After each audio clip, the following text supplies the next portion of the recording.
యెహోవా, నీ దాసుడనైనా నన్ను నిలబెట్టుకున్నావు. నా ద్వారా నీవు మాట్లాడుతున్నావు. నీ మాట సంఘములో ఉన్న ప్రతి ఒక్కొక్కరికి అది వర్తిస్తున్నది నైనా. ప్రతి ఒక్కరితో మాట్లాడుతుంది, ప్రతి ఒక్కరిని దర్శిస్తుంది, ప్రతి ఒక్కరి యొక్క విశ్వాసమును బలపరిచి సంఘములో ఉన్న విశ్వాసులందరూ కూడా శిష్యులుగా బలపరచబడటానికి పరిశుద్ధాత్ముడు సహాయం చేస్తున్నాడు. కనుక ప్రభువా, నన్ను మరుగుపరచండి, నా నోట జీవము కలిగిన నీ మాటలను ఉంచండి. నీవే నీ బిడ్డలతో మాట్లాడండి. నీవు మాత్రమే హెచ్చింపబడాలి, నీ నామము మాత్రమే ఘనపరచబడాలి. అదే నేను కోరుకుంటున్నాను. యేసు నామములో ప్రార్థించుచున్నాను తండ్రి. ఆమేన్. హల్లెలూయా, హల్లెలూయా.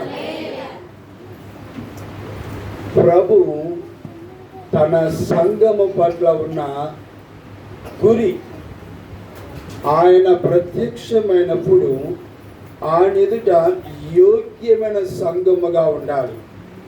అందరూ ఆమేన్ చెప్పండి. నిష్కలంకమైన సంఘముగా, కలంకము కానీ ముడత కానీ మచ్చ కానీ అటువంటిది ఏదీ లేని నిర్దోషమైన సంఘముగా, మహిమ గల సంఘముగా ప్రభు ఎదుట సంఘము నిలబడాలి. హెబ్రోన్ హౌస్ ఆఫ్ వర్షిప్, ఈ యొక్క వెంకటేశ్వర కాలనీ సంఘము ఆయన ఎదుట నిలబడాలి. అది ఆయన కోరిక. అందుకే దేవుని వాక్యము చేత ఉదక స్నానము చేయించి సంఘమును పవిత్రపరిచి తన ఎదుట నిలబెట్టుకొనటానికి యేసయ్య తనని తాను అప్పగించుకున్నారు. ఈ సంవత్సరాంతంలో ప్రభు నా హృదయంలో ఇచ్చిన భారం అదే. ప్రభు నన్ను ఇక్కడ ఒక కాపురిగా నిలబెట్టుకున్నారంటే నన్ను నేను చూపించుకుంటానికి కాదు, నా యొక్క టాలెంట్స్ని చూపించుకుంటానికి కాదు, నా యొక్క ఘనతను నేను చెప్పుకుంటానికి కాదని, ప్రతి ఒక్కొక్క వ్యక్తిని క్రీస్తు యొక్క సంపూర్ణతలోనికి సిద్ధపరిచి ఆయన ఎదుట ఒక వ్యక్తిని, ఆ వ్యక్తి ద్వారా కుటుంబాన్ని, కుటుంబము ద్వారా సంఘమును ఉద్యమంలోనికి తీసుకుని వచ్చి ప్రభు ఎదుట నిలబెట్టవలసిన బాధ్యత, ఒక భారమును ప్రభు నా మీద పెట్టినాడు. అందుకే క్రిస్మస్ దినాల్లో ఉన్న క్రిస్మస్ సందేశముల గురించి నేను బాధపడటం లేదు. ఈ సంఘము దేవుని ఎదుట నిర్దోషమైన సంఘముగా నిలబడవలెను. అందుకు గత వారం ఒక మంచి మాట నేను జ్ఞాపకం చేసినాను. యేసుక్రీస్తు వారి యొక్క జనన విధానంలో మనం అన్ని క్యారెక్టర్స్ మనం చూస్తున్నాం, కానీ ఒక ప్రత్యేకమైన క్యారెక్టర్ ఒకటి ఉంది. ఆమె కన్యకైన మరియ గర్భమును ధరించటానికి ఆమె యొక్క గర్భములో యేసుక్రీస్తు జన్మించడానికి కారణము పరిశుద్ధాత్మ అని మనం గత వారంలో నేర్చుకున్నాం. లూకా సువార్తలో 1వ అధ్యాయంలో ఉన్న మాటలు మనం జ్ఞాపకం చేసుకుని, ఇదిగో పరిశుద్ధాత్మ నీ మీదకి వస్తాడు, సర్వోన్నతుని కృప నిన్ను ఆవరిస్తున్నది, నీ ఒక కుమారుని కంటావు, అతడు దేవుని కుమారుడు లేక పరిశుద్ధుడని వ్రాయబడటం మనం చూస్తున్నాం. సో యేసుక్రీస్తు వారి యొక్క జననములో ప్రాముఖ్యమైనటువంటి ఒక పాత్ర, ప్రాముఖ్యమైనటువంటి ఒక సంగతి ఏమిటంటే పరిశుద్ధాత్మ ద్వారా ఆమె గర్భమును ధరించింది. పరిశుద్ధుడైన యేసు ఆమె గర్భములో జన్మించినాడు. ఆ పరిశుద్ధాత్మ దేవుడు యేసుక్రీస్తు వారి యొక్క పరిచర్యలో అంచెలంచెలుగా ఆయన ఎలాగా నడిపించారో మనం గత వారం నేర్చుకున్నాం. నేను మరలా ఆ సంగతులన్నీ తెలియచేసి సమయాన్ని వ్యర్థపరచను. బట్ గత వారము నేను నేర్పించిన మాట, సంఘము దేవుని ఎదుట యోగ్యమైన సంఘముగా నిష్కలంకమైన సంఘముగా ఆయన ప్రత్యక్షమైనప్పుడు నిలబడాలంటే సంఘము పరిశుద్ధాత్మ ద్వారా గర్భమును ధరించి యేసుక్రీస్తుని జననమివ్వాలి. అందరూ ఆమేన్ చెప్పండి. సంఘము పరిశుద్ధాత్మ ద్వారా ఏం చేయాలని? గర్భము ధరించాలి. పరిశుద్ధాత్మ ద్వారా గర్భమును ధరించినప్పుడు ఆ గర్భములో నుంచి ఎవరు ఉద్భవించుచున్నారు? పరిశుద్ధుడని యేసు ఉద్భవిస్తున్నాడు. ఏ విధముగా అయితే పరిశుద్ధాత్మ దేవుడు క్రీస్తు యొక్క జీవితంలో గర్భములో పడినది మొదలుకొని అంతము వరకు ప్రభువుని బలపరిచినదో, అలాగే సంఘమును కూడా పరిశుద్ధాత్మ దేవుడే బలపరిచి నడిపిస్తాడని. పరిశుద్ధాత్మ దేవుని యొక్క రోల్, పరిశుద్ధాత్మ యొక్క పాత్ర సంఘములో చాలా ఉన్నతమైనది. పరిశుద్ధాత్మ యొక్క నడిపింపు లేకుండా ఏ సంఘము కూడా తన స్వప్రయోజనమును ఆశించి ముందుకు వెళ్ళకూడదు. ఈరోజు మరి శ్రేష్టమైనటువంటి ఒక మాటను నేను జ్ఞాపకం చేస్తాను. యేసుక్రీస్తు వారి యొక్క జీవితంలో పరిశుద్ధాత్మ యొక్క కార్యములు మనం చూస్తున్నాం కదండి. ఆయన జన్మించిన నాటి నుండి బాప్తిస్ము పొందడము, అరణ్యంలోకి కొనుక్కోబడము, శోధించబడము, పరిశుద్ధాత్మ ద్వారా గలిలయకి వెళ్ళడము, పరిశుద్ధాత్మ యొక్క న్యాయకత్వంలో తన యొక్క టోటల్ పరిచర్య అంతటిని ఆయన ముందుకు నడిపించడము, ఆయన చనిపోయి తిరిగి లేచిన తరువాత ఆ పరిశుద్ధాత్మను శిష్యుల మీదకి ఊదటము, ఆయన ఆరోహణమైన తదనంతరం ఆ శిష్యులు అలాగే మరి 120 మంది కలిసి మేడగది మీద 10 దినములు ఉపవాసం ఉండి ఆ యొక్క వారిలో ఉన్నటువంటి అతిశయములను, వారిలో ఉన్నటువంటి ప్రతి ఇహలోక సంబంధమైన వాటిని చెక్కి వేసుకొని దేవుని సన్నిధిలో వారు తమను తాము తగ్గించుకున్నప్పుడు 10 దినముల తదనంతరము పరిశుద్ధాత్మ అభిషేకముతో వారు నింపబడి మనం చూస్తున్నాం. ఆ తదనంతరం పేతురు పరిశుద్ధాత్మతో నింపబడిన వాడే దేవుని వాక్యమును అందించినప్పుడు 3,000 మంది మీదకి ఆ పరిశుద్ధాత్మ దిగి వచ్చినది. మరలా వాక్యము ప్రబలించినప్పుడు 5,000 మంది పరిశుద్ధాత్మతో నింపబడ్డారు. ఇంకను పరిశుద్ధాత్మక కార్యము అనేక మంది మీద ఆ పరిశుద్ధాత్ముడు దిగి వచ్చినప్పుడు సంఘము విస్తరించడం మనం చూస్తున్నాం. ఆ పరిశుద్ధాత్మ దేవుడు యొప్పే నుంచి పేతురుని తీసుకుని వెళ్ళి ఇటలీ అనే పటాలములో అన్యుల మధ్య దేవుని వాక్యమును బోధిస్తున్నప్పుడు అన్యుల మీదకి ఆ పరిశుద్ధాత్మ దిగి వచ్చింది. ఆ పరిశుద్ధాత్మ దేవుడి సంఘాన్ని నడిపిస్తున్నాడని. అనేకమైన శక్తులు మందిరాలు కూల్చివేస్తున్నారు, పర్వాలేదు, కేవలం కన్స్ట్రక్షన్ చేయబడిన మందిరాలు కూల్చబడుతున్నాయి, కానీ సంఘమును కూల్చగలిగినటువంటి శక్తి ఎవరికి లేదు. ఎందుకంటే సంఘాన్ని నడిపిస్తున్నది పరిశుద్ధాత్మ దేవుడు. హల్లెలూయా. సంఘాన్ని బలపరుస్తున్నది పరిశుద్ధాత్మ దేవుడు. కనుక పరిశుద్ధాత్మ సంఘము మీద వ్రాలినప్పుడే సంఘము జీవముతో నింపబడుతుందని.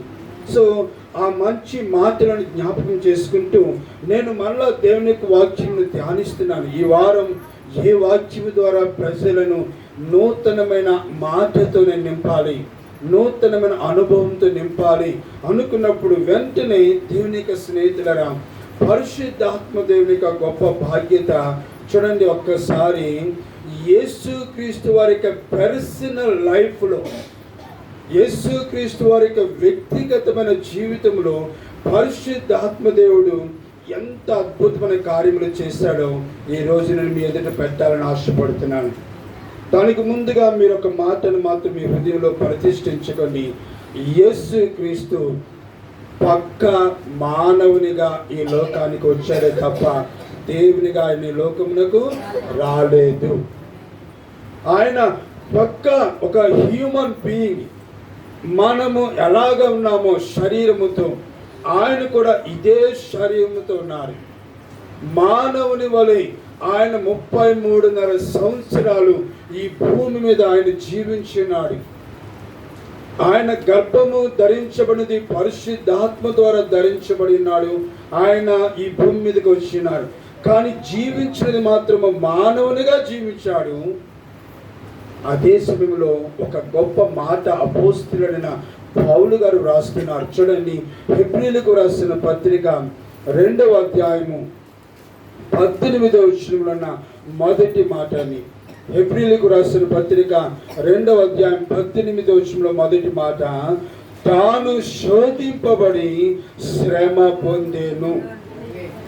అండర్లైన్ చేసుకునండి, శోధింపబడేను. యేసు క్రీస్తు వారు మానవునిగా ఈ భూమి మీద జీవించినారు. 33.5 సంవత్సరములు ఆయన తండ్రి అప్పగించిన పరిచర్యను చేస్తున్నారు. అటువంటి ఆయన జీవితంలో ఆయన శోధించబడ్డాడు. శోధించబడుట అంటే అనేకమైనటువంటి భ్రమలు, అనేకమైనటువంటి పరిస్థితులు యేసుక్రీస్తు వారి యొక్క జీవితం మీదకి వచ్చాయి. ఎవరు శోధిస్తారని?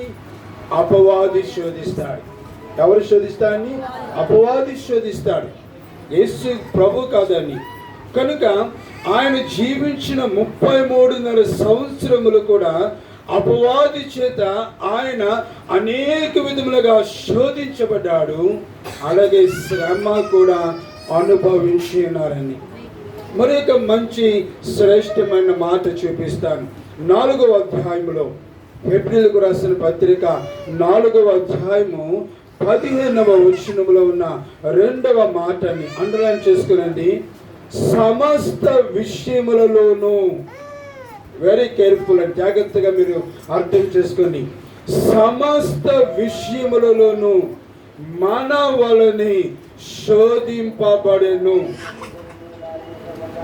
సమస్త విషయములలోనూ యేసు క్రీస్తు వారు మన వలె శోధించబడ్డాడు. అంటే దాని అర్థం ఏంటని, మనము సహజ సిద్ధముగా ఎటువంటి శోధన ఎదుర్కొంటామో అటువంటి శోధనలు ఆయన కూడా ఎదుర్కొన్నారు. యేసుక్రీస్తు వారు జీవించిన కాలం ఎంతకాలం అని? 33.5 సంవత్సరాలు. అంటే చాలా మంచి యవ్వన కాలంలో ఆయన ఉన్నారని, యవ్వన బలముతో ఆయన ఉన్నారు. వడ్రంగి వాని కుమారుడు కదని 30 సంవత్సరాలు తండ్రి వద్ద వడ్రంగి పని చేశారు. ఆయన పరిచర్యలోనికి ఆయన వెళ్ళలేదు. తండ్రి వద్ద వడ్రంగి పని చేస్తున్నాడు. తల్లి వద్ద ఒక మంచి ఉపదేశం ఆయన ఆలకిస్తున్నారు. సో వడ్రంగి చేసినటువంటి చేతులు అవి, శ్రమ పడిన చేతులు. దానికి ఏమంటామంటే వెల్ ఎక్సర్సైజ్డ్ బాడీ యేసుక్రీస్తు వారిని. అందుకే ఆయన గురించి ఒక మాట ఉంటుంది కదండి, 10,000లో అతి సుందరుడు ఎవరండి? మన యేసుక్రీస్తు వారని. ఎంత అందమైన వాడని యేసుక్రీస్తు వారు, ఎంత మంచి బలము కలిగినటువంటి వాడు యేసుక్రీస్తు వారని. శరీర శ్రమ, వడ్రంగి పని చేస్తూ తన శరీరాన్ని అన్నడూ కూడా సోమరితనం ఉంచుకోలేదని, తండ్రికి సహకారముగా ఉంటూ తల్లి యొక్క బోధను ఆలోకిస్తూ తన యొక్క శరీరాన్ని నలుగగొట్టుకుని ఒక మంచి యవ్వనస్తుడిగా ఆయన పెరిగి ఉన్నాడు. అటువంటి యవ్వన కాలంలో మనము ఎటువంటి శోధనలు ఎదుర్కొన్నామో అటువంటి శోధనల చేత ఆయన కూడా ఎదుర్కొన్నారు. అక్కడ ఉంది కదండి, అక్కడ నేను అదే ఆలోచిస్తున్నాను. సమస్త విషయంలోనూ ఇన్ ఆల్ రెస్పెక్ట్స్ అని, అంటే ఒక యవ్వన కాలంలోనికి వచ్చిన యవ్వనస్తుడికి కానీ ఒక యవ్వనస్తురాలికి కానీ ఈ లోకంలో అనేకమైనటువంటి శోధనలు వారు ఎదుర్కొంటారు. అనేక మీద రూపములలో నేను మిమ్మల్ని అడిగితే మీరు ఎన్నో చెప్పగలరని. సో సహజసిద్ధంగా మనము ఎదుర్కొన్నటువంటి ప్రతి శోధనను ప్రభు ఎదుర్కొన్నాడు. కానీ అక్కడ ఒక మంచి మాట రాయబడింది చూడండి. దాని తర్వాత ఆయన పాపము లేనివాడుగా ఉండేను. అందరూ చప్పట్లు కొట్టి దేవుని స్తోత్రించాలి. యేసు క్రీస్తు సామాన్యమైన మానవుని లోకంలోనికి వచ్చారు.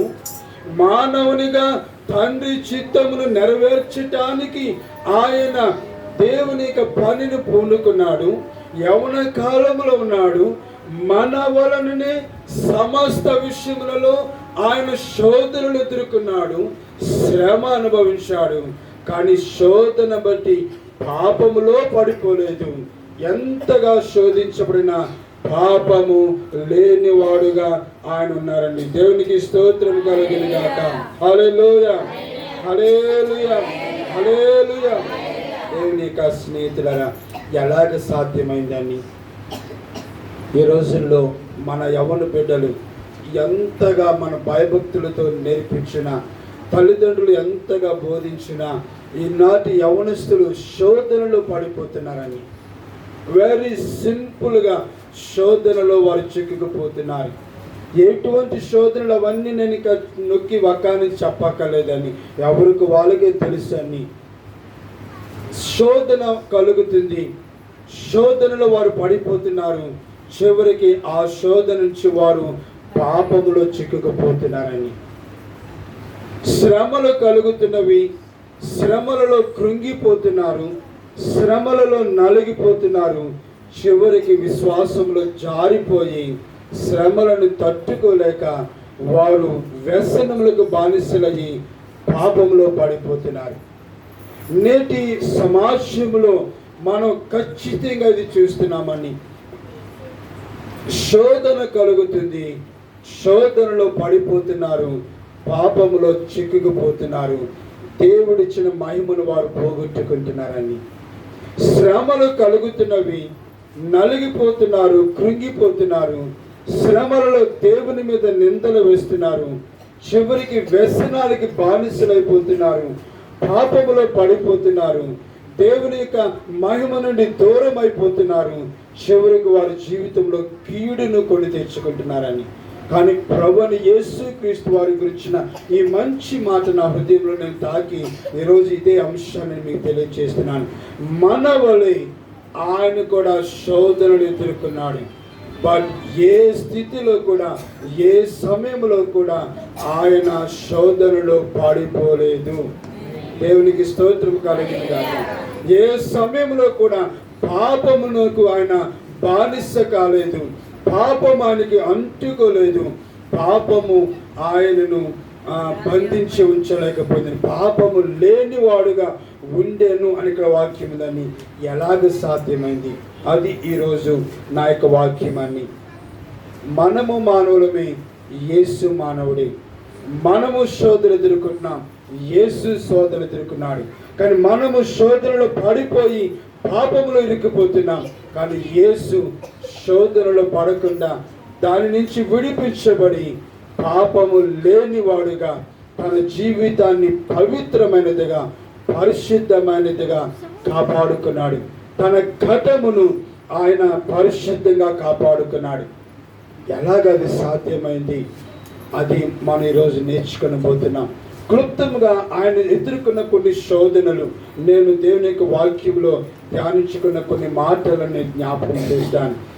ఆయన బాప్తీసు పొందిన తర్వాత అరణ్యమునకు కొనిపోబడ్డాడు. మత్తయి సువార్త 4వ అధ్యాయము మొదటి 11 వచనాలు చూస్తే అరణ్యమునకు కొనిపోబడ్డారు. ఆయన అక్కడ అపవాది చేత శోధించబడినారు. ఆ వాక్యాన్ని ధ్యానిస్తున్నప్పుడన్నీ నేను ఒక మర్మమును మీకు జ్ఞాపకం చేస్తాను. మొదటి ఆదాము ఎవరండి? ఏదైనా తోటలో ఉన్న ఆదాము. ఆయన దేవుని యొక్క సృష్టి, మానవుడి. ఆ మొదటి ఆదాముని దేవుడిని యెహోవా ఏదైనా తోటలో పెట్టినాడు. కానీ ఆ మొదటి ఆదాము 3 విషయములలో పడిపోయాడు. ఏదైనా తోట నుండి వెలుపలికి వెళ్ళగొట్టబడ్డాడు, పాపములో పడిపోయాడు. దేవుని యొక్క సృష్టి ఆదాము. కానీ ఇప్పుడు కడపటి ఆదాము అని పిలువబడి యేసు క్రీస్తుని మీరు చూడండి. ఆ కడపటి ఆదామనబడే యేసు క్రీస్తు వారు ఆయన అరణ్యములో శోధించబడినప్పుడు మొదటి ఆదాము ఏ విధమైన శోధన ఎదుర్కొన్నాడో అదే శోధన కడపటి ఆదామని యేసు కూడా ఎదుర్కొన్నాడు. శరీరాశ, నేత్రాశ, జీవపు డంబము. ఈ 3 శోధనలు యేసుక్రీస్తు వారి మీదకి వచ్చినప్పుడు ఆయన ఆ శోధనను జయించి పాపము లేని వాడుగా యేసు మన ఎదుట నిలబడ్డాడు. దేవుని నామమున స్తోత్రం. సో మొట్టమొదటి ఆయన అనుభవించిన శోధన అన్నది, నేను వాటిని గురించి విపులంగా చెప్పడం లేదు. నా యొక్క వాక్య భాగం ఏంటంటే శోధించబడ్డాడు యేసయ్య. మనవడు అంటే ఈరోజు సగటు వ్యక్తి శరీరాశతో శోధించబడి శరీరానికి దాసోహం అయిపోతున్నాడు. నేత్రాశకు దాసోహం అయిపోయి చూసినదల్లా కావాలని ఆశపడిపోవడం, దానిని నెరవేర్చుకోవడానికి ఎటువంటి పాటలు పడుతున్నాడో లేక దానిని నెరవేర్చుకోవటానికి పాపములు వాడు చిక్కుకుపోతున్నాడు. జీవపు డంబం అనే అతిశయముతో నేడు మానవుడు పాపములో పడిపోతున్నాడు. కానీ యేసుక్రీస్తు వారు ఆయన మీదకి కూడా అదే శోధన వచ్చింది. శోధనలు ఆయన పడిపోలేదు, శోధనని జయించారు. పాపము లేనివాడుగా ఆయన నిలిచి ఉన్నాడు.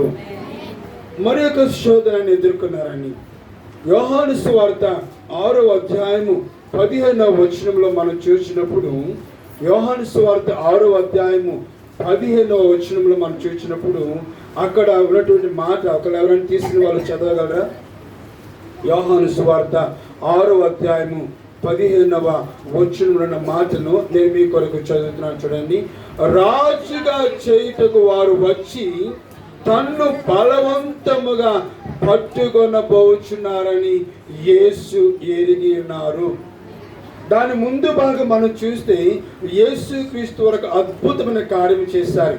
5 రొట్టెలు 2 చేపలతో 5,000 మందికి సమృద్ధి అయినటువంటి ఆహారమును ఆయన పెట్టినారు. అది చూసినటువంటి శిష్యులు చాలా ఆశ్చర్యపడ్డారు, అబ్బురపడ్డారు. వారిలో ఏమైందంటే, అబ్బో యేసుక్రీస్తు ఇంత గొప్పవాడు కాబట్టి ఈయన సామాన్యమైన వడ్రంగి వాని కుమారునిగా ఉండటం కాదు, ఈయన్ని రాజుగా చేసేద్దాం అని యేసుక్రీస్తు వారిని రాజుగా చేయటానికి కిరీటం తేవటానికి వీళ్ళు పాపం వెళ్ళారని, ఒక బంగారం కిరీటం తేవటానికి. ఆ సంగతి ప్రభు తెలుసుకున్నారు. దేవుని స్నేహితులారా, గమనించండి, ఎంత భయంకరమైన శోధనని. ఈ రోజుల్లో ఎవరైనా ఒక చిన్న మెప్పుకోలు మాట మాట్లాడితే మన పక్షముగా, లేక మనం చేసినటువంటి కొన్ని మంచి కార్యములు, ఒక సోషల్ యాక్టివిటీస్ అనండి, ఈ లోకంలో అన్నదానము, వస్త్రదానము, ఇంకెన్నెన్నో చేస్తానుకోండి, వాళ్ళ పేర్లు చెప్పకపోతే వారు చాలా అఫెండ్ అయిపోతారండి. ఫలానా వారు ఫలానాది ఇచ్చారు అని మైకులో చెప్పకపోతే ఎలాగుంటుంది తెలుసా అండి? చాలా శోధన వస్తుంది. నా పేరు చెప్పలేదు, నేను ఇంత చేశాను, నేను సంఘం కొరకు ఇంత పాటుపడ్డాను, నా పేరు చెప్పలేదు అని ఇంకా ఎటువంటి స్థితికి వెళుతారంటే వాళ్ళు శోధనలో పడిపోయి సంఘములో లేక సమాజములో కలవరాన్ని తీసుకొచ్చేవారు ఉంటారు. ఇక్కడ యేసుక్రీస్తు వారి మీదకి వచ్చిన శోధన కూడా అదేండి. ఆయన చేసిన ఒక అద్భుతమైన కార్యమును బట్టి సొంత వ్యక్తులే ఆయన రాజుగా చేయాలని అనుకుంటే ఆయన వెంటనే ఏం చేశారని ఆ స్థలం నుంచి వెళ్ళిపోయారు బయటకని. దేవునికి స్తోత్రం కలండి. శోధనలో ఆయన పాడిపోలేదని, మనుష్యుల యొక్క మెప్పును ఆయన కోరుకోలేదని, మనుష్యుల యొక్క ఘనతలను ఆయన కోరుకోలేదని, మనుష్యుల నుంచి ఆయన హెచ్చుతనాన్ని కోరుకోలేదని, మనుషుల చేత తాను ఏదో రాజుగా చేయబడాలని ఆయన కోరుకోలేదు. ఆ యొక్క ఆకర్షణను, ఆ యొక్క భ్రమను ఆయన వెంటనే గ్రహించుకొని ఆ శోధన నుంచి ఆయన బయటికి తప్పుకొని శోధనను జయించినాడు. హల్లెలూయా, హల్లెలూయా. మరొక శోధన గురించి నేను జ్ఞాపకం చేస్తాను. మార్కు సువార్త 5వ అధ్యాయము 43వ వచనం చదువుకుందాం. మార్కు సువార్త 5వ అధ్యాయము 43వ వచనంలో, జరిగినది ఎవ్వనికి తెలియకూడదని ఆయన వారికి గట్టిగా ఆజ్ఞాపించి ఆమెకు ఆహారం పెట్టుడని చెప్పాను. ఇక్కడ మొదటి మాట చదువుతున్నాను చూడండి. జరిగినది ఎవ్వనికి తెలియకూడదని ఆయన వారికి గట్టిగా ఆజ్ఞాపించాను. ఆ పై భాగము చూస్తే అక్కడ ఏముందని, ఒక చిన్న దానిని ఆయన సజీవురాలుగా లేపి ఉన్నాడు. అంతకుముందు చూస్తే రక్తస్రావ రోగముతో బాధపడుతున్న ఒక స్త్రీ ఆయన వస్త్రపు చెంగును ముట్టిన వెంటనే స్వస్థత పొందినది. సో ఇవన్నీ మెరికల్స్ అని, ఇవన్నీ అద్భుతమైన కార్యాలు కదా. ఇంత అద్భుతాలు చేసిన యేసయ్య ఆ చిన్న దాని యొక్క తల్లిదండ్రులతో అంటున్నాడు, ఎవ్వరికి కూడా ఈ సంగతి మీరు చెప్పటానికి వీలు లేదు. ఎందుకు ఆయన కోరేరండి అలాగా? మరొక మాట జ్ఞాపకం చేస్తాను.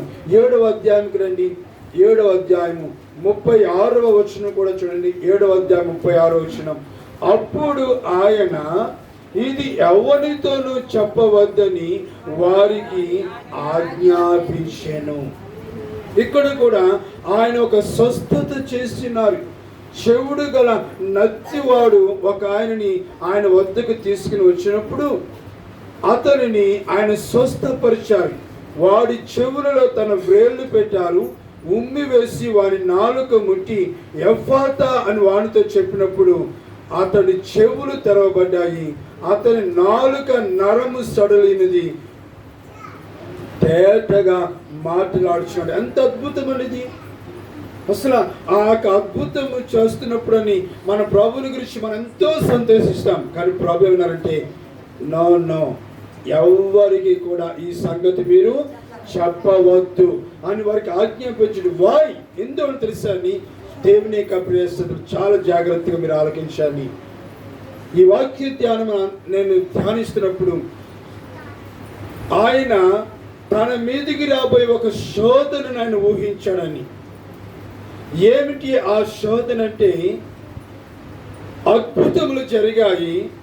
పాపం ప్రజలు అత్యానంద భరితులై యేసు ఇలా చేశారు, యేసు ఇలా చేశారు, యేసు ఇలా చేశారని వాళ్ళు చెప్పినప్పుడు ప్రజలందరూ కూడా యేసుక్రీస్తుని హీరో చేసేస్తారని. ప్రజలందరూ కూడా యేసుని ఏం చేస్తారని? హీరో చేసేస్తారు. యేసుక్రీస్తు వారు తాను హీరోగా ఉండటానికి ఈ లోకంలోనికి ఆయన పంపబడలేదు. తనని తాను హెచ్చించుకుంటానికి ఈ లోకంలోనికి ఆయన పంపబడలేదు. కేవలము తన ద్వారా తండ్రి మహిమపరచబడటానికి ఆయన ఈ లోకంలోనికి వచ్చారు. కాబట్టి మీరు యేసుక్రీస్తు వారి యొక్క పరిచర్యను మీరు గమనించండి. ఆయన ఏది చేసినా తండ్రి యొక్క మహిమార్థమే చేశారు తప్ప తనని తాను హెచ్చించుకునటానికి, తనని తాను హీరోగా చూపించుకుంటానికి, తనని తాను ఘనపరుచుకుంటానికి ఆయన ఏ కార్యము చేయలేదు. అందుకే ఆ శోధన తన మీదికి వస్తుంది. ప్రజలందరూ తనని హీరో చేసేస్తారు. ఇక ప్రజలందరూ నా వెనుక పడతారు, నన్నేదో గొప్ప దేవుడని బతుకుండగానే మానవునిగా నన్ను చేసేస్తారు అని భావించి ఆ శోధనను జయించడానికి ఆయన చేసిన కార్యముల గురించి ఎవరికి చెప్పవద్దని ఖండితముగా ఆజ్ఞాపించి ఆ శోధనను ఆయన జయించినాడు. దేవునికి స్తోత్రం కలుగుగాక. మరొక మాట జ్ఞాపకం చేస్తాను. యేసుక్రీస్తు వారి యొక్క 3.5 సంవత్సరాల పరిచర్యను మీరు గమనిస్తే ఒక అద్భుతమైనటువంటి పరిస్థితి మీరు చూస్తారు. ఎక్కడికి వెళ్తే అక్కడ ఆయనకి రోగులు కనపడేవారండి. ఎవరు కనపడేవారు? రోగులు, పక్షవాయు గలవాడు, కుంటివాడు, గుడ్డివాడు, ఊచ చేయగలవాడు, కుష్ఠరోగి, దెయ్యం పట్టిన వారు, ఇలాగా అనేక మంది రోగులు ఆయన కళ్ళ ముందు పాపం వచ్చేవాడు ఆయన ద్వారా స్వస్థత పొందాలని. అదే సమయంలో ఆయనకి ఎడమ చేతి వైపున ఒక గుంపు ఉండేవారు. ఎవరో తెలిసిన గుంపు అని? ప్రధాన యాజకులు, శాస్త్రులు, సద్దూకాయలు, పరిసయ్యులు. వీళ్ళందరూ దేనికి సూచన తెలుసా అని? మతమునకు సూచన అని. ఎవరికి సూచన అని? మతమునకు. వేరెవర్ జీసస్ గోని, ఎక్కడికి వెళితే అక్కడ మీరు ఆయన పరిచయం అంతా మీరు చూడండి. ఆయన దగ్గర జనసమూహం ఉంది, అది అలా ఉంచండి. కానీ ఒక ప్రక్కన రోగులు ఉండేవారు, మరొక ప్రక్క మతము ఉండేదని. ఈ సద్దూకాయలు, ఈ పరిసయ్యులు, శాస్త్రులు, లేక ఈ యొక్క ప్రధాన యాజకులు, వీళ్ళందరూ కూడా ఏం చేసేవారండి? ఆయన వెంబడించేవాళ్ళు కాదని.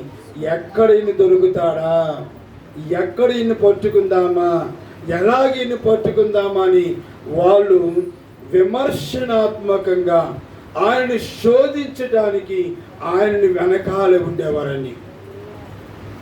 ఎక్కడైనా యేసు క్రీస్తు వారు వారి యొక్క శోధనలో పడిపోయినట్టు మనం చూస్తామని. వాళ్ళు ఎన్ని ప్రశ్నలు వేశారని. అసలు ఏ అధికారముతో నువ్వు సమాజ మందిరంలో బోధిస్తున్నావయ్యా అన్నారు ఒకసారి. మరొకసారి అన్నారు, నీవు క్రీస్తువు కదా, ప్రభుత్వం వారికి కైసరికి పన్ను కట్టచ్చా, నీవేమంటావు అన్నారని. మరొకసారి అన్నారు, ఇదిగో ఒక సహోదరు పెళ్లి చేసుకున్నాడు, పిల్లలు లేకుండా చచ్చిపోయాడు, ఎలాగే 7 అయిపోయి, నువ్వేమంటావు? ఎన్ని విధాలుగా శోధించారండి మతమాన్ని. So always he faced the temptations అని. మతము ద్వారా, మత సాంప్రదాయముల ద్వారా, మత ఆచారముల ద్వారా ఆయన నిత్యము శోధనలు ఎదుర్కొంటూనే ఉన్నారని. మరొక శోధన చూడండి, విశ్రాంతి దినము. మతం అంటుంది విశ్రాంతి దినములో పని చేయవద్దు అంటుందని. కానీ ఎదురుకుండా ఒక కుంటివాడు ఉన్నారు, ఆయన్ని స్వస్థపరచకుండా ఈయన హృదయము నెమ్మదిగా ఉండలేదని. సో ఒక ప్రక్కన విశ్రాంతి దినము, మతమేమో నో అంటుంది. ఈయన మనస్సేమో తండ్రిని మహిమపరచాలి కాబట్టి నా ఎదురుగుండున్న ఈ వ్యక్తిని నేను స్వస్థపరచాలి, తండ్రిని నేను మహిమపరచాలని ఈయన హృదయం తాపత్రయపడుతుందని. అయినా సరే ఆయన తండ్రిని మహిమపరచడానికి స్వస్థతలే చేస్తూ మళ్ళీ ఏమన్నారు? ధర్మశాస్త్రమును నెరవేర్చనే తప్ప నేను ధర్మశాస్త్రం నేను అవమానపరచలేదని వాళ్ళు ఇచ్చినటువంటి శోధనను జయించినాడు. దేవునికి స్తోత్రం ఇద్దామని. హల్లెలూయా, హల్లెలూయా. సో హౌ మెనీ టెంప్టేషన్స్ ఈ ఫేస్ అని, ఎన్ని శోధనలు ఆయన తన యవ్వన కాలంలో ఎదుర్కొంటున్నారు చూడండి. అవన్నీ కూడా ఆయన జయించాడని. పాపము లేనివాడుగా ఆయన తనని తాను నిరూపించుకున్నాడు. ఆ యొక్క శోధనలన్నీ ఆయన జయించి ఆ పాపము లేని వాడుగా, పరిశుద్ధుడుగా, పవిత్రుడుగా ఆయన నిలబడినారని. దేవుని ప్రియస్తులుగా నేను ఈ వాక్యం ధ్యానిస్తున్నప్పుడు నేను అనుకుంటున్నాను, మన వలనే శోధింపబడ్డాడు అని పౌలు గారు అన్నారు కదండి. సాధారణంగా యవ్వన కాలంలో వచ్చే శోధన ఏమిటో శోధన తెలుసండి. మనం ఈ రోజుల్లో ఎన్నో చూస్తున్నాం. ఒక టీనేజ్ లవ్ అనే మాట కానీ, లేకపోతే చిన్న వయసులో ప్రేమలో పడిపోవడం, ఆకర్షణకు లోనవ్వడం, మగ పిల్లవాడు స్త్రీకి ఆకర్షించబడ్డం, యవన స్త్రీ మగ పిల్లవాడికి ఆకర్షించబడ్డం. ఈ రోజుల్లో భయంకరమైన శోధన ఇదే మనం భూమి మీద మనం చూస్తున్నాం. సో నా మాట మీరు అర్థం చేసుకుని వచ్చాను. అప్పుడు నేను ఈ మాట అనుకుంటున్నాను, మన వల్ల శోధించబడ్డామంటే ఎస్, అనేక సార్లు మనం శోధించబడుతున్నామని. మనమే నీతిమంతులు కాదు, అందుకే మనం అనేక సార్లు పాపంలో పడిపోతున్నాం. యవ్వన కాలంలో మనము ఒక వ్యామోహంలో పడిపోతున్నాం. అది స్త్రీ రూపంలో కావచ్చు, లేక ధన రూపంలో కావచ్చు, లేక వ్యసన రూపంలో కావచ్చు అని. వ్యసనాలకి యవ్వన కాలంలో బానిసలు అయిపోతున్నారు. ఈరోజు మన విశాఖపట్నం చాలా సంతోషంగా ఉండవలసింది, కానీ ఒక చెడ్డ పేరు వచ్చేసిందండి విశాఖపట్నానికి. గంజాయి విశాఖపట్నం ద్వారా స్మగుల్డ్ అవుతుందండి. గంజాయి ఏంటన్నది ఒక మాదక ద్రవ్యం. ఈరోజు వైజాగ్ గంజాయి స్మగ్లింగ్కి పుట్టినలైపోయిందండి. వైజాగ్ ఎంత మంచి సిటీ అన్నది. యవనస్తులు ఆ గంజాయికి బానిసలైపోతున్నారు. యవనస్తులు ధన వ్యామోహంతో వాళ్ళు తమ జీవితాలు పాడు చేసుకుంటున్నారు. యవన కాలంలో ధన వృద్ధి చేసుకోవాలి, యవన కాలంలో ధనాన్ని సంపాదించాలి. అదే వారి మోటో, ధన సంపాదన. ఎలాగా? దొంగతనం చేస్తూ, నరహత్య చేస్తూ, కిడ్నాప్ చేస్తూ, మరి ఏదో విధమైనటువంటి పాపము చేసి ధనాన్ని సంపాదించే వ్యామోహంలో పడిపోతున్నారు. స్త్రీ వ్యామోహంలో పడిపోతున్నారు. ఈరోజు ఎంతమంది జీవితాలు నాశనమైపోవటానికి కారణం ఏంటంటే యంగ్ ఏజ్లో ఉన్న కుర్రాడు యంగ్ ఉమెన్ యొక్క వ్యామోహంలో పడిపోతున్నాడు. యంగ్ ఉమెన్గా ఉన్నటువంటి స్త్రీ యంగ్ బాయ్ వ్యామోహంలో పడిపోయి వారి జీవితాలని నాశనము చేసుకుంటారని. వారి జీవితములలో నిన్నటి దినం నేను ప్రయాణమే వస్తున్నప్పుడు నా ఎదురుగుండా ఒక చక్కటి బాబు ఉన్నాడు. మర్చెంట్ నేవీలో చేస్తున్నాడు. మంచి దక్షిణాఫ్రికాలో అతను మర్చెంట్ నేవీలో ఉన్నాడు. గుజరాత్కి వచ్చాడు. అక్కడ 2 నెలలు మళ్ళీ ఒక ఆఫ్ షోర్ ట్రైనింగ్లో పాల్పొంది వైజాగ్ వస్తున్నాడు. QMB చర్చ్కి వెళ్తారంటే వాళ్ళని మన క్రిస్టియన్ మీడియా ఆ బాబు అంటాడు, అంకుల్ నేను ఆంధ్ర యూనివర్సిటీలో బీటెక్ జాయిన్ అయిన ఫస్ట్ సంవత్సరం అప్పుడు టెక్కల నుంచి నేను వైజాగ్ వచ్చాను. నాన్నగారు పంచాయతీలో ఈగా పనిచేస్తున్నారు, మంచి ఉద్యోగం ఉన్నారు.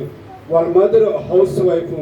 కానీ ఎప్పుడైతే నేను ఆంధ్ర యూనివర్సిటీలో జాయిన్ అయ్యానో మొదటి సంవత్సరంలోని నాకు ఫ్రెండ్షిప్స్ ద్వారా అన్ని అలవాట్లు వచ్చాయి. మొదటి సంవత్సరంలో 5 బ్యాక్లాగ్స్ ఉండిపోయినాడని. అంతేకాదు అంకుల్, 2వ సంవత్సరానికి వచ్చాను. 2వ సంవత్సరం వచ్చే సమయానికి అంటే అతడు ఇంటిగ్రేటెడ్ కోర్సులో జాయిన్ అయ్యాడని. అది బీటెక్ ప్లస్ ఎంటెక్, అది 6 years కోర్స్ అనుకుంటాని. అందులో జాయిన్ అయ్యాడు. ఆ కోర్సు ఖరగ్పూర్ IITకి అది సూటబుల్ కాదని అప్పుడున్నటువంటి ఆ యూనివర్సిటీ UGC వాళ్ళు అన్నప్పుడు వీళ్ళందరూ కలిసి మళ్ళీ యూనివర్సిటీలో స్ట్రైక్ చేశారంటని. సో 2వ సంవత్సరం అంతా వేస్ట్ అయిపోయిందంటని. 2వ సంవత్సరం అంతా స్ట్రైక్. మంచి మనకు చాలా చక్కగా, చాలా అందంగా ఉన్నాడు, మంచి రెడ్ టిష్యూ ఉన్నాడు, మన మర్చెంట్ నేవీ కదని చాలా చక్కగా ఉన్నాడు. సో సెకండ్ ఇయర్ అంతా నా లైఫ్ అలాగైపోయింది అంకుల్. సరే మళ్ళా 3rd year 4th yearకి వస్తే కరోనాతో మిగిలిన 2 సంవత్సరాలు కూడా అయిపోయినాయి అంకుల్. తర్వాత 1 సంవత్సరం నేను ఎగస్ట్రా చదవలసి వచ్చింది బీటెక్కి. నేను ఎలాగా ఆ వయసులో నేను అంకుల్ ఈ QMBకి వెళుతున్నా సరే నా లైఫ్ అంతా నేను స్పాయిల్ చేసుకున్నాను. బట్ ఏదో విధంగా దేవుని యొక్క కృప ఉంది కాబట్టి బీటెక్ నేను కంప్లీట్ చేసుకున్నాను. తర్వాత గేట్ రాశాను, క్యాట్ రాశాను. బట్ అందులో మొదటి సంవత్సరం ఉన్నప్పుడు మొదటిసారి అటెంప్ట్లో 10,000 ర్యాంక్ వచ్చింది. మళ్ళీ ప్రిపేర్ అయ్యి మళ్ళీ సెకండ్ అటెంప్ట్ చేశాను, 9,000 ర్యాంక్ వచ్చింది. ఎలాగైతే నా లైఫ్ అంతా రాయటానికి సరిపోతుంది అనుకోని అప్పుడు నేను మర్చెంట్ నేవీకి వెళ్ళిపోయాను అనుకోని. ఇప్పుడు నా జీవితంలో నేను కొంచెం మారు మనసు కలిగి నేను దేవుని భయభక్తులతో నా లైఫ్ నేను సెటిల్ చేసుకున్నాను అనుకోని అని అంటున్నాను. సో అంటే ఎందుకంటే నీ తల్లిదండ్రులు ఎంతో ఆశతో పిల్లల గురించి ప్రయాసపడుతున్నప్పుడు పిల్లలు వయసు అటువంటిదని, ఆకర్షణ అటువంటిది, వారి యొక్క లైఫ్ని వారు పాడు చేసుకుంటున్నారు. ఆయన యొక్క చెల్లి అన్నిటిలో ఇప్పుడు ఫైనల్ ఇయర్ చేస్తుందని, EEEలో ఫైనల్ ఇయర్ చేస్తుందని మా కోడలు చేస్తున్న ఆ కాలేజీలో చాలా చక్కటి సాక్ష్యం ఆ బాబు చెప్పాడనమాట. అని దేవునికి స్నేహితురా, యేసు క్రీస్తు కూడా యవ్వన కాలంలో ఇటువంటి శోధనలు ఎదుర్కొన్నారు ఖచ్చితంగా. ఎందుకంటే పౌలున్నాడు, మానవులని సమస్త విషయములలో శోధించబడ్డాడని.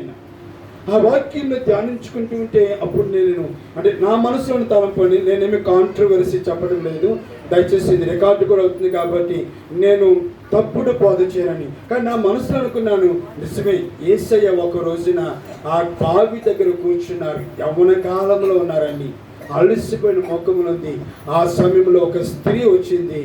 ఆ స్త్రీ యేసుని చూచి ఆమె హృదయంలో అనుకుంటుంది, మిట్ట మధ్యాహ్నం వేళ ఒక మంచి యవనస్తుడు బావి దగ్గర ఉన్నారు. సో ఇప్పుడు నాకు ఈ యవనస్తుడిని నా మాటలతో నేను పడవేసి నా సొంతం చేసుకుంటే నాకు ఎంత హ్యాపీగా ఉంటుందో మన లైఫ్ అనుకొని యేసుని పడేయటానికి ఆమె ప్రయత్నం చేసి ఉండొచ్చు. కానీ నా హృదయంలో అనుకున్నాను, యేసయ్య ఆమెనే పరిశోధించి ఆమె హృదయంలో ఉన్న పనికిరాని తీగలన్నిటినీ ఆయన తీసివేసి ఆమె జీవితాన్ని మార్చేశాడు. హల్లెలూయా. ఆమె వేసిన అట్రాక్షన్లో, ఆమె వేసిన శోధనలో యేసు పడిపోలేదు. పైగా ఆమె జీవితాన్ని మార్చివేసే జయాన్ని పొందుకున్నాడని దేవునికి స్తోత్రం ఇద్దామని. హల్లెలూయా. ఒకరోజు యేసయ్య సీమోని ఇంటిలోనికి వెళ్ళారు. ఇంతలోనికి పాపాత్మురాలని స్త్రీ ఆయన వెనక వచ్చిందని, ఆయన పాదముల మీద అత్తరు పోసిందని, ఆమె పాపాత్మురాలు కాబట్టి ఒకరు తన హృదయంలో ఈ అందగాడు, ఈయన వెనక చాలా మంది జనసమూహం ఉంది, ఈయన అనేక మెరికల్స్ చేస్తున్నారు, ఇటువంటి ఆయన్ని నేను నా వశం చేసుకుంటే నాకు కూడా పేరు ప్రతిష్టలు వస్తాయి. ఆమె ఒక హృదయంలో ఏదో దురాలోచనతో ఆ యేసు వద్దకు వచ్చిందేమో. ఆ సమయం అంటే నేను అలాగ అనుకున్నామంటే అండి, అప్పుడు ప్రవేశిస్తారండి. ఆయన ఆమె హృదయంలో ఉన్న ప్రతి దానిని తొలగించి వేసి ఆమెకు విస్తారమైన పాపలను క్షమించి ఆయన అన్నాడు, అమ్మ సమాధానముతో నీ ఇంటికి వెళ్ళు, నీ పాపాలన్నీ నేను క్షమించేస్తాను. ఒకవేళ నన్ను శోధించి నన్ను బలలో వేసుకోవాలని అనుకున్నామో, కానీ ఇదిగో నీ హృదయంలో ఉన్న చెత్తను తీసివేసి నిన్ను శుద్ధీకరించాను, సమాధానంతో వెళ్ళిపో అన్నట్టుగా. అంటే అటువంటి శోధనలు దేవుని స్నేహితులారా, ఈరోజు అనేక మంది సేవకులు కూడా ఉన్నతమైన స్థితికి వెళుతున్నారు. బట్ ఇటువంటి శోధనలని వాళ్ళు మళ్ళా కింద పడిపోతున్నారు. ఈ మధ్యన ఆయన ఎవరో చనిపోయారు, రవి జకరియాస్ కదా, రవి జకరియాస్ అని చాలా అద్భుతమైనటువంటి దైవజనుడు. క్షమించండి, నేను విమర్శించడం లేదు, నేను చదవలేదు కూడా అని. కానీ ఆయన గురించి అన్న మాట ఏంటంటే, ఆయన చివరి సమయంలో ఆయన యొక్క మినిస్ట్రీ చివరికి పిల్లలందరూ కూడా విడిచిపెట్టేసి దూరంగా వెళ్ళిపోవడానికి కారణం అంటే ఇదే వ్యసనమని. దీనిని బట్టి ఆయన మినిస్ట్రీ పడిపోయిందని అంటారు. కానీ రవి జకరియాస్ గారి యొక్క వాక్యం వింటే అంత అద్భుతం తెలుసని, ఆయన యొక్క వ్రాసిన పుస్తకాలు చదివితే మన హృదయానికి ఎంత ఆదరణగా ఉంటాయో తెలుసని, అటువంటి గొప్ప దైవజనుడు అని. కానీ చివరికి ఆయన అంత అనేక మంది జీవితాల్లో అది మనం చూస్తున్నామని. కనుక నా ప్రియ సోదరుడా, యేసు కూడా అటువంటి శోధన ఎదుర్కొన్నాడు. బట్ ఈ వన్ ద టెంప్టేషన్ అని, ఆయన శోధనను జయించాడు కాబట్టి పాపము లేని వాడుగా ఆయన లోకములో ప్రత్యక్షపరచబడ్డారు. అటువంటి శోధనలను ఆయన జయించారు కాబట్టి పరిశుద్ధుడిగా ఆయన లోకం ఎదుట నిలబడగలిగి ఉన్నాడు. హల్లెలూయా, హల్లెలూయా. ఎన్ని శోధనలని నేను ధ్యానించుకున్నాను, కానీ చివరికి ఒక శ్రమను గురించి చెప్పి నేను అసలైనటువంటి నా వాక్య భాగంలోకి వెళ్తున్నానని. ఆయనకు కూడా శ్రమ వచ్చింది. చూడండి, మార్కు సువార్త 8వ అధ్యాయము 31వ వచనం ఎవరైనా చదివించగలరా? నేను చదువుతాను పోనీ. మార్కు సువార్త 8వ అధ్యాయము 31వ వచనంలో, మరియు మనుష్య కుమారుడు అనేక హింసలు పొంది పెద్దల చేతను, ప్రధాన యాజకుల చేతను, శాస్త్రుల చేతను ఉపేక్షింపబడి చంపబడి 3 దినములైన తరువాత లేచుట అగత్యమని ఆయన వారికి బోధింపనారంభించెను. యేసు క్రీస్తు వారు అనుభవించే శ్రమ ఆయనకు ముందుగానే తెలిసిపోయిందని. ఎటువంటి శ్రమ అనేది? ఆయన అనేకమైన హింసలు పొందుతాడు. కొరడా దెబ్బలు, ముఖము మీద ఉమ్ము, గుత్తులు, వ్యసనాక్రాంతుడిగా తృణీకరించబడిన వారిగా ఆయన దేహము దున్నబడుతుంది. ఎటువంటి హింసలు పొందుతాను. పెద్దల చేత, యాజకుల చేత, శాస్త్రుల చేత ఉపేక్షింపబడితే తృణీకరించబడి త్రోసివేయబడతాడు, చంపబడతాడు. దానికి ముందే తెలిసినప్పుడు నిజంగా ఒక మాట మీరు గమనించండి. మళ్ళీ అంటున్నాను, యేసు క్రీస్తు మానవుడిగానే ఆయన శ్రమలు పొందాడు. కాబట్టి మానవునిగా ఉన్న ఆయన ఆ శ్రమను ఊహించి తన హృదయంలో ఎంత దుఃఖపడి ఉంటాడని ఆయన. ఈరోజు మానవులమైన మనకి ఒకవేళ నువ్వు చనిపోతావు అని ముందే తెలిసిందనుకోండి, ఎలాగుంటుంది మన హృదయం అని.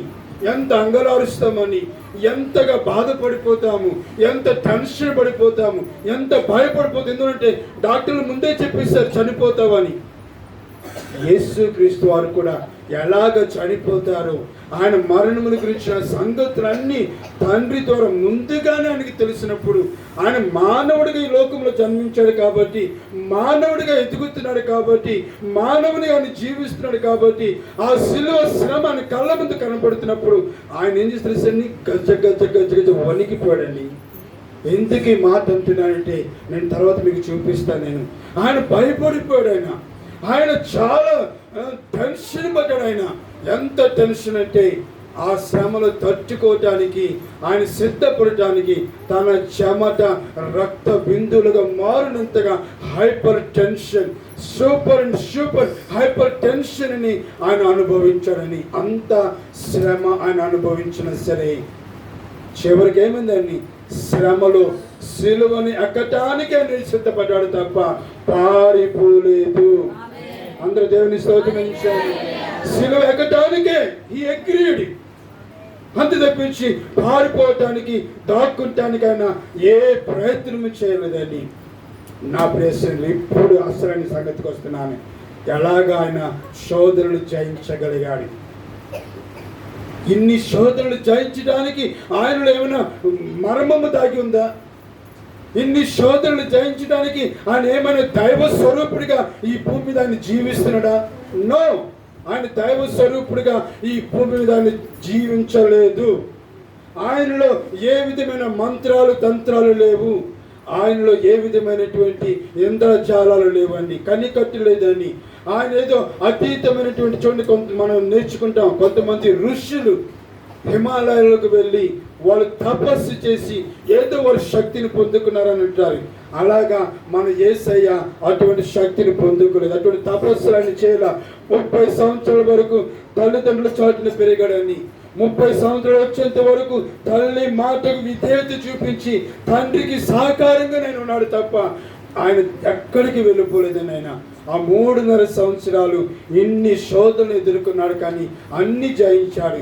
చివరికి శ్రమను కూడా జయించడానికి కారణం చూడండి, అరణ్యంలో శోధించబడినప్పుడు ఆయన చేసిన పని ఏంటంటే 40 పగళ్ళు 40 రాత్రులు ఆయన ఏం చేశారు ఆయన? సో ద మెయిన్ ఆయుధం, వెపన్, శోధనను జయించటానికి ఆయన చేసినటువంటి కార్యము ప్రార్థన. అందరూ దేవునికి స్తోత్రం. శోధనను జయించడానికి చేసిన కార్యం ఏంటండి? ప్రార్థన. అంతే, ఆయన వేరే ఏమీ చేయలేదు సుమా.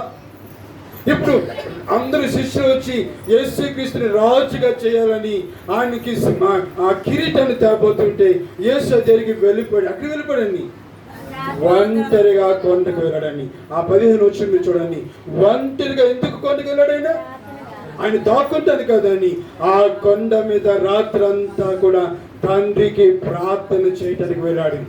ఎందుకని ప్రార్థన చేసుకుంటున్నాడు? నా ప్రియ స్నేహితులారా, ఆ వాక్యం బోధిస్తున్నప్పుడు రాత్రి వెంటనే ఆ టైంలో నాకు ఆ థాట్ వచ్చిన వెంటనే నేను ఆ పోస్ట్ ఇక్కడ పెట్టాను. Prayer connects you with the father. ప్రార్థన యేసుక్రీస్తు ద్వారా నిన్ను ఎవరితో కలుపుతుందని? తండ్రితో కలుపు. దట్ ఈస్ ద ప్రేయర్ అని. చాలా మంది అనుకుంటాం ప్రార్థన అంటే విన్నపాలు చెప్పుకోవడం, ప్రార్థన అంటే మన కోరికలు చెప్పుకోవడం, ప్రార్థన అంటే ఓ ఏడుపు. నో నో నో అంటారా? ప్రార్థన నీవు చేసినప్పుడు యేసు క్రీస్తు ద్వారా ఆ ప్రార్థన నిన్ను ఎవరికి కలుపుతుందని? తండ్రికి కలుపుతుందని. అప్పుడు తండ్రి నీకు కావలసిన ఫలాన్ని నీకు ఇస్తాడని. దేవునికి స్తోత్రం కాదు. అందుకే యేసు క్రీస్తు వారు ఆయన ఒక మాట అంటున్నారు చూడండి, లూకా సువార్త 22వ అధ్యాయము 40 వచనంలో 3 సువార్తలు అదే మాట రాయబడుతుంది. లూకా, మార్కు, మత్తయిలో. లూకా సువార్త 22వ అధ్యాయము 40 వచనం చూడండి ఒకసారి. మీరు శోధనలో ప్రవేశించుకున్నట్లు ప్రార్థన చేయుడి. అదే అధ్యాయము 46వ వచనం కూడా చూడండి. 46వ వచనం, మీరెందుకు నిద్రించుచున్నారు? శోధనలో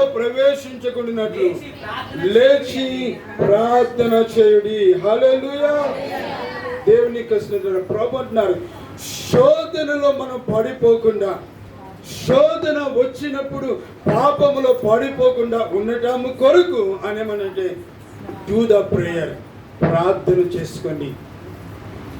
మీ ప్రార్థన తండ్రితో మిమ్మల్ని అనుసంధానం చేస్తుంది. ఎప్పుడైతే మీరు ప్రార్థించినప్పుడు ఆ ప్రార్థనను యేసుక్రీస్తు వారి తండ్రితో కలుపుతున్నారో, తండ్రితో అనుసంధానం చేయబడుతుందో, ఆ తండ్రి ఏం చేస్తారో తెలుసా అండి? ఇదే అసలు మా ప్రాముఖ్యమైన మాట అండి. ఆ తండ్రి ఏం చేస్తారంటే తన్ను అడుగు వారికి ఆయన నిశ్చయముగా పరిశుద్ధాత్మను అనుగ్రహించను. అందరు గట్టి దేవుని స్తోత్రం చేయండి. గట్టి స్తోత్రం చేయండి. ఇప్పుడు ఒక చిన్న ప్రశ్న వేస్తాను. యేసు క్రీస్తు అన్ని విషయములలో మన వలనే ఆయన శోధించబడ్డాడు, మన వలననే శ్రమ పడ్డాడు. ఆయనను పాపము లేనివాడుగా ఉండటానికి ఏమిటి కారణము? గట్టిగా చెప్పండి. మాట అందరూ ఒప్పుకుంది. గట్టి చెప్పండి, ఇంకా గట్టి చెప్పండి, మరి గట్టి చెప్పండి. పరిశుద్ధాత్మ దేవుడే మనలను పాపము లేనివాడుగా కాపాడగలిగేవాడు. పరిశుద్ధాత్మ దేవుడు తప్ప నీ తల్లిదండ్రులు కానీ, నీ పాస్టర్ గారు కానీ, నీ గురువు కానీ మరి ఎవరు కాదని. దేవుని యొక్క స్నేహితులరా, యేసుక్రీస్తు వారు శ్రమ పడ్డారని ఆయన సిలువని గురించి అని. అప్పుడు మీరు చదువుకోండి, ఈ వాక్యం మీరు రెఫరెన్స్ మీరు రాసుకోండి. మార్కు 14:33 కానీ, లోక 22వ అధ్యాయంలో 39 నుంచి కానీ, మత్తయి సువార్త 26వ అధ్యాయంలో 36వ వచనం కానీ, హెబ్రీ రాసిన పత్రిక 5వ అధ్యాయం 7వ వచనం చూస్తే అక్కడ స్పష్టంగా ఉంటుందండి. మరణము నుండి తప్పించడానికి ఆయన మహారోదనతోనూ కన్నీటితోనూ ప్రార్థన చేశాను. శిలువ మరణమును చూసి ప్రభు వణికిపోయాడు నిజంగానే. ఎస్, ఇది ఖచ్చితంగా నేను అంటాను. ఎందుకంటే ఆయన ఒక మానవుడని. అటువంటి మానవుడు ఎవరికి ఏ విధమైన అపకారము చేయని యేసుక్రీస్తు వారని. పైగా అనేక మందిని స్వస్థపరిచి అనేక మంది జీవితాలని బాగు చేసిన యేసయ్య వారితోటే రాళ్ళతో కొట్టించకపోతున్నాడని. వాళ్ళే అంటున్నారు సిలువ వేయండి కేకలు వేయబోతున్నారని. దావీదు కుమారుడు నన్ను దాటిపోవద్దని అరిచినటువంటి ఆ గుడ్డివాడై కళ్ళు తెరిచి ఇన్ని సిలువ వేయండి కేకలు వేయబోతున్నాడు. అది ఆయన దర్శనంలో చూస్తున్నాడు. ఆయన తన ఎదుటి ఉన్న శ్రమను చూస్తూ వణికిపోతున్నాడు. ఆయన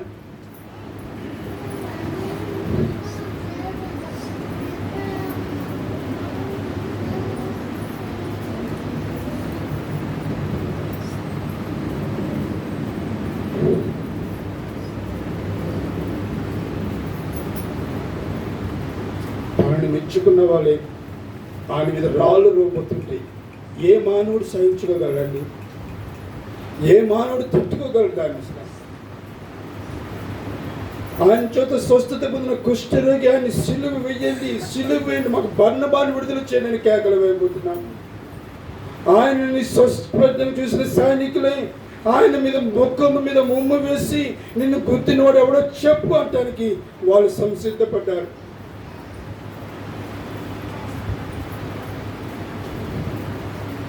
అందుకే ఆయన మహారోదనతో కన్నీటితో తను మరణం నుండి తప్పించి ఆ తండ్రికి రాత్రంతా గెస్సెమనే తోటలో ఆయన తన చెమట రక్త బిందువులుగా మారినంతగా ఆయన దుఃఖపడి చివరికన్నాడు, నా చిత్తము కాదు ఇప్పుడు తండ్రి, నీ చిత్తమే సిద్ధించునుగా.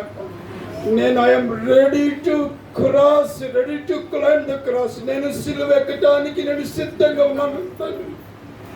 తండ్రి చిత్తానికి ఆయన అప్పగించుకున్నాడు తప్ప ఆ సిలువ నుంచి ఆయన పారిపోలేదండి. ఆయన ఎందుకంటే ఆ ప్రార్థన ఆయన సిలువ మీదకి ఎక్కించడానికి తండ్రితో అనుసంధానాన్ని చేయించి ఆ తండ్రితో ఉన్న సంబంధాన్ని పెంచుకొని పరిశుద్ధాత్మ చేత నింపబడి ఆ సిలువ ఎక్కడే తప్ప ఆయన వెను తిరిగి పారిపోలేదని.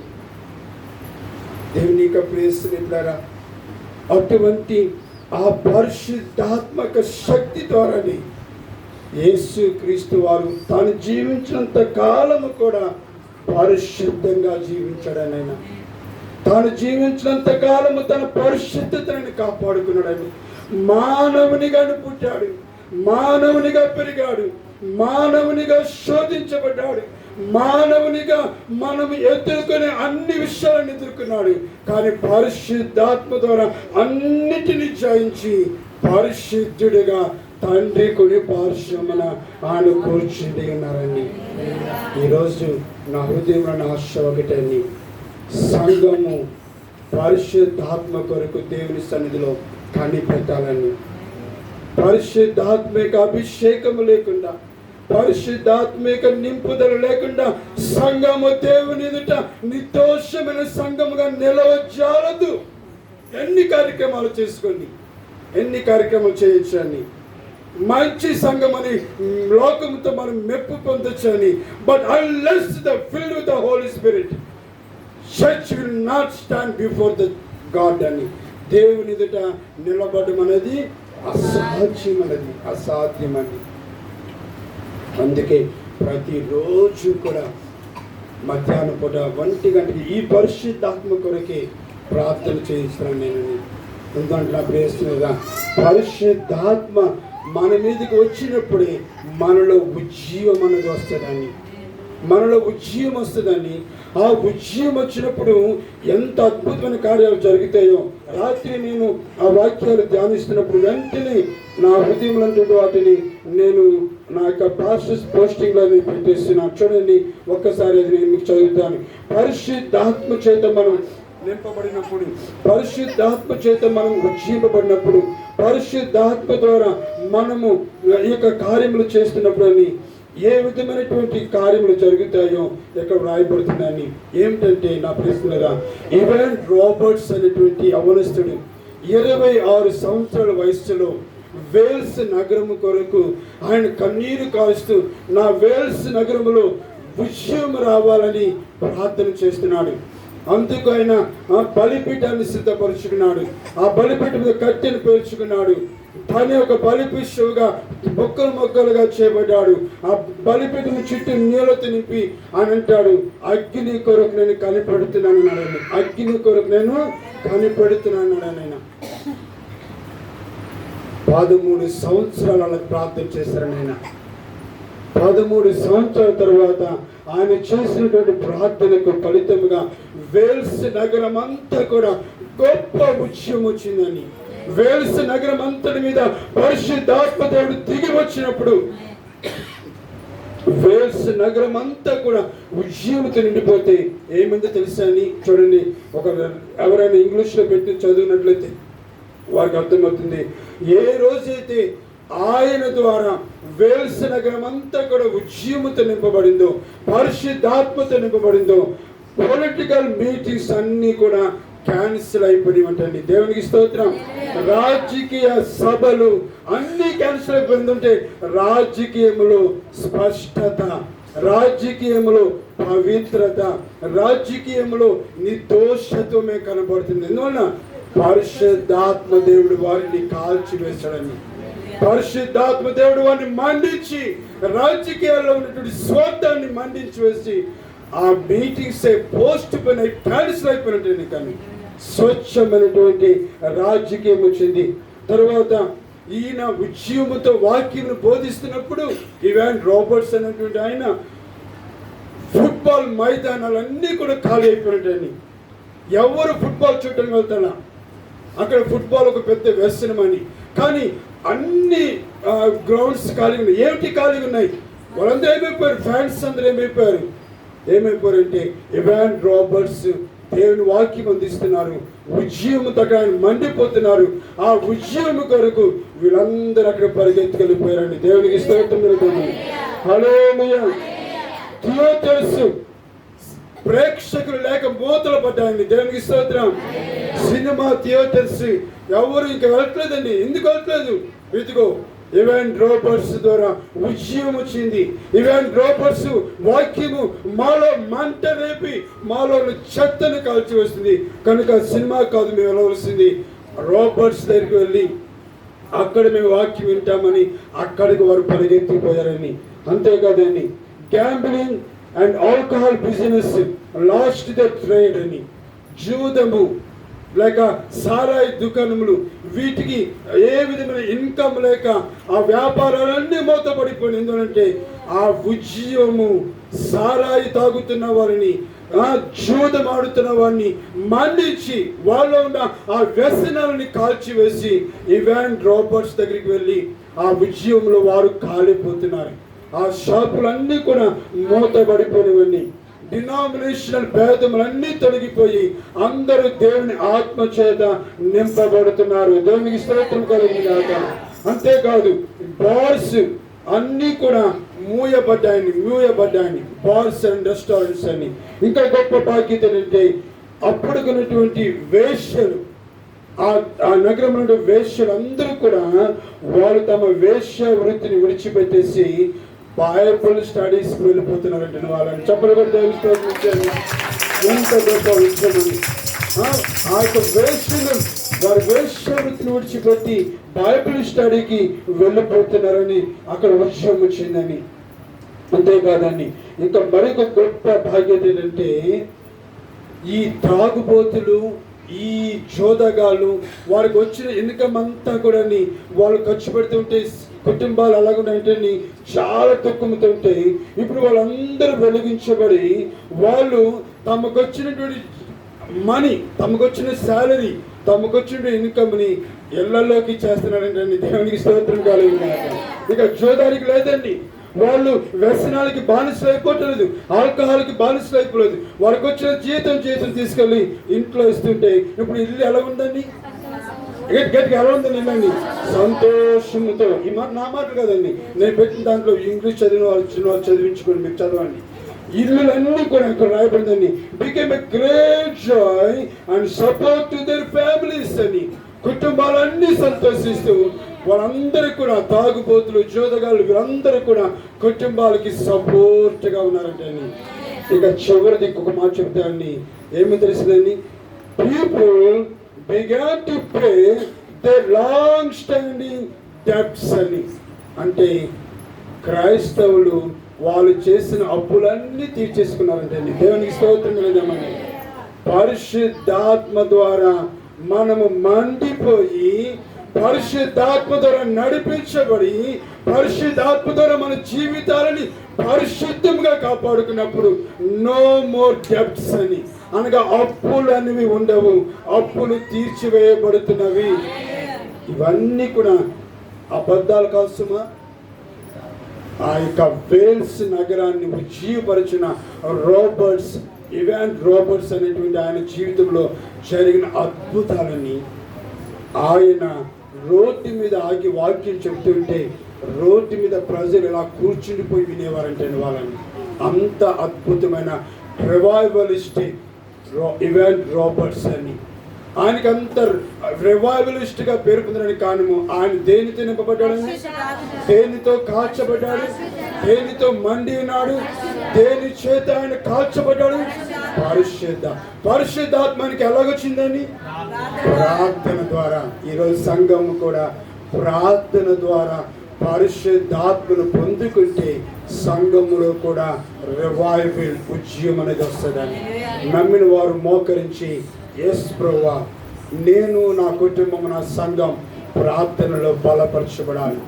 ప్రార్థన అంటే తండ్రితో నీ సంబంధాన్ని అభివృద్ధి పరచుకుంటే తప్ప నీ విన్నపలు కావాలి. ఆయనకు అన్నీ తెలుసని కనుక మోకరించుదాం, దేవుని ప్రేయస్సును మోకరించుదామని ప్రభు సన్నిధిలో ఒక్క నిమిషం ప్రార్థించుకుందాం. యేసు ప్రార్థన చేయటం ద్వారా తండ్రి అయిన దేవునితో నేను అనుసంధానము చేయబడాలి. ప్రార్థన చేయటం ద్వారా నా తండ్రి వద్ద నుంచి పరిశుద్ధాత్మను నేను పొందుకోవాలి. ప్రార్థన చేయటం ద్వారా నాలో ఉన్న చెత్త కాలిపోయి నాలో ఉజ్జీవం మంట రావాలి. నా మంట నా కుటుంబాన్ని కాల్చాలి. నా కుటుంబం మండిపోవాలి. నా కుటుంబం ద్వారా నా సంఘము మండిపోవాలి. నా సంఘము మండిపోవాలి. నా సంఘము ఉజ్జీవితమవ్వాలి. ఆ సంఘము పరిశుద్ధాత్మ అభిషేకంతో నింపబడాలి. ఇది అనేకమైన శోధనలు ఎదుర్కొంటున్నాం, అనేకమైన శ్రమలు ఎదుర్కొంటున్నాం. శోధనలు జయించాలి, మరణ శ్రమలు జయించాలి. పాపము లేని వారిగా పరిశుద్ధులుగా నీ ఎదుట నిలబడాలంటే ప్రార్థన ప్రార్థన ప్రార్థన పిచ్చి వాళ్ళమైపోవాలండి. ప్రార్థనలో మనం పిచ్చి వాళ్ళమైపోవాలి. ఈవెన్ రాబర్ట్స్ చివరికైనా 70 సంవత్సరాలు వచ్చే సమయానికి ప్రార్థన పిచ్చోడైపోయి ఆయన ఒక పిచ్చోడుగా తయారైపోయింది. ఆయన ఎవ్వరు అర్థం చేసుకోలేకపోయారని ఆయన చివరి మరణకరమైన సమయంలోని ప్రార్థన పిచ్చోడైపోయింది. ఈరోజు నా ప్రియ సంగమా, మనము ప్రార్థన చేయడం ద్వారా తండ్రితో ఏకమైపోయి తండ్రితో ఐక్యమత్యము కలిగి ప్రార్థన పిచ్చోడుగా మనం ఉండిపోయినప్పుడు పరిశుద్ధాత్మ దేవుడు మనలో ఉజ్జీవాన్ని రగులుస్తున్నాడని ప్రార్థన చేసుకుందాం. అందరూ ప్రార్థన చేయండి. ఒక్క నిమిషం ప్రభు సన్నిధిలో ప్రార్థన చేసుకుందాం. అలాగే ప్రార్థనలోనే ఉండగానే దేవునికి ఇస్తున్న మీకు రొట్టె ఇవ్వబడుతున్నది, మీకు ద్రాక్షారసం ఇవ్వబడుతున్నది.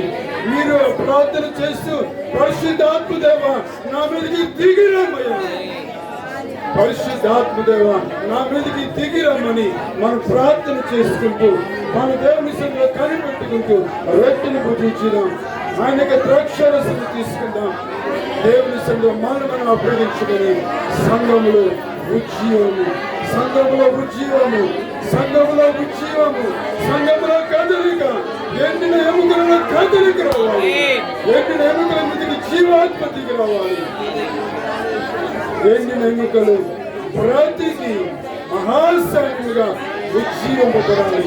సంఘంలో ఈరోజు అటువంటి ఉజ్జీవం చూడాలి. యేసు త్వరగా వస్తున్నారు.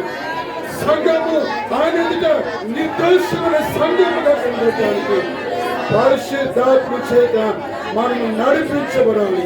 పరిశుద్ధాత్మ ద్వారా మనం జీవించాలి. పరిశుద్ధాత్మ ద్వారా మన నడక ఉండాలి. పరిశుద్ధాత్మ ద్వారానే శోధనను శ్రమలను జయించిన వారముగా ప్రభు ఎదుట నిలబడగా ప్రార్థన చేసుకుని ఎవరు కొలతలబోతూ కేవలం మీ హృదయం అంతా ప్రభు వైపు చూడండి. మీ వద్దకు రొట్టె